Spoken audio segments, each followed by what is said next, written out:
ஒரு மகிழ்ச்சியான செய்தி. இதயம் நல்லெண்ணெயின் விலை லிட்டருக்கு ரூபாய் 105 குறைஞ்சிருக்கு. செப்டம்பர் 2023ல 1 லிட்டர் இதயம் நல்லெண்ணெயின் அதிகபட்ச விலை ரூபாய் 503. ஆனா இப்ப 1 லிட்டர் இதயம் நல்லெண்ணெயின் விலை ரூபாய் 398 மட்டும்தான் தமிழ்நாட்டுல. அப்ப இனிமே எல்லாரும் இதயம் நல்லெண்ணெய் வாங்கலாம் இல்ல? சேலம் லயன்மேடு பகுதியில் இன்று காலை பர்தா அணிந்திருந்த 2 சிறுமிகளை 2 வாலிபர்கள் பைக்கில் ஏற்றிச் சென்று அவர்களின் பர்தாவை கழற்ற முயன்றதாக புகார் எழுந்தது.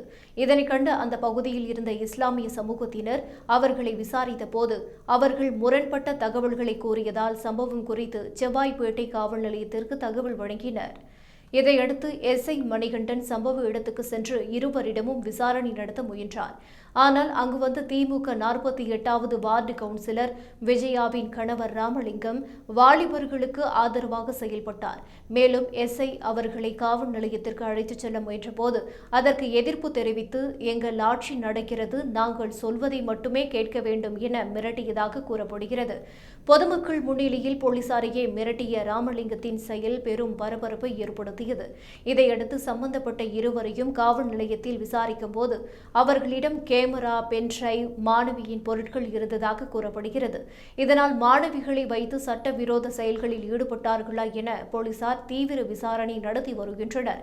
இதற்கு முன்பு மாநகராட்சி ஊழியரை தாக்கி பணம் பறிப்பு செய்ததாக ராமலிங்கம் மீது புகார் எழுந்த நிலையில் இன்று போலீசாரை மிரட்டிய சம்பவம் சேலத்தில் கடும் அதிர்ச்சியை ஏற்படுத்தியுள்ளது.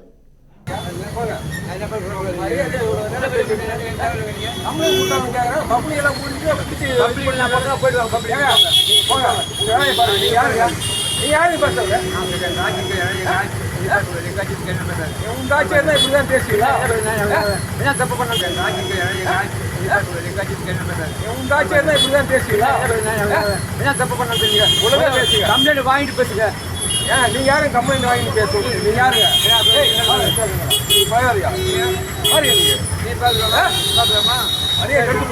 என்ன கற்றுக்குவ?